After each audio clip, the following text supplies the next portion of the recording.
The idea was to take an intimate, immersive look at the drug trade. This beautiful flower that's picked in a field, that's ground a little bit.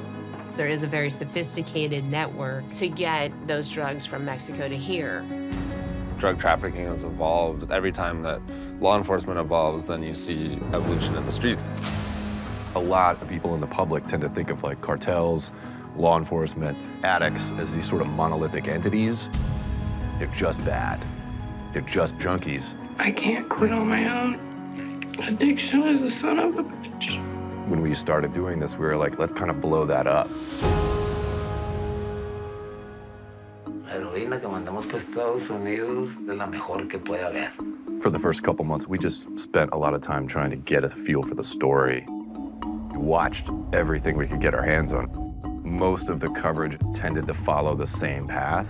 They mostly stayed with the addicts. When I joined Matt Heineman, the director, who wanted to build out of cartel land, I said, I think it can't just be the addicts, it has to be their families. It's not gonna be easy, but your sobriety is my first priority. The trade was always meant to be three perspectives: law enforcement, something with the addicts, and something in Mexico. Once we started with those stories, just trying to manage them was overwhelming. And it was hard, too, because the essential ingredient for the access is just trust building. When you're trying to do a follow doc, you can end up that day in a jail, at a courthouse, trying to go to a hospital, and all those people need to, be on board with what you're doing. The name of the game in this kind of vérité filmmaking is trust building, and a lot of that is just time spent. And Showtime gave us a lot of time to be in the field and build that trust, which is rare to find.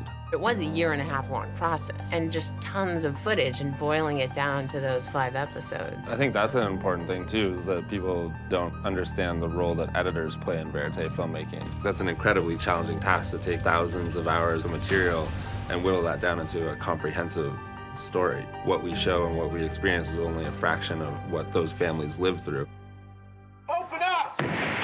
Sheriff's office, search warrant! The thing people forget is with a camera, these families and the law enforcement and the people in Mexico have to go on record. But that just points to how unique Jen Walton was. And we got that scene from episode 1 the second day we shot with her. Get out! I am getting out of your house. Like, don't talk to me like that. I think that was the moment we realized how to start unlocking the access in the storyline. Figuring out that there are people that had struggled so much, they were open at that point to say, if our story will help other people, then we're willing to do it. Which is an amazing act of courage. There was an overdose death. She was found in her apartment. The Staub family, Steve and Annette Staub.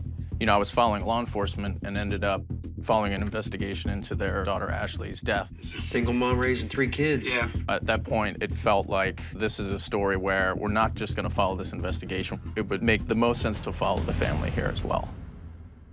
Standing over her in a bathroom, dead. There's so many things that go through your mind as a parent.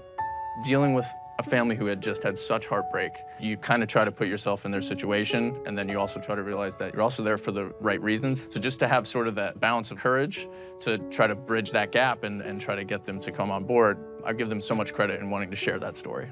We got, very close to that family. Es agradable hacer trabajos sucios, la neta. Pero cuando le tocan a la familia, digo, no se lo deseo a nadie, yo eso.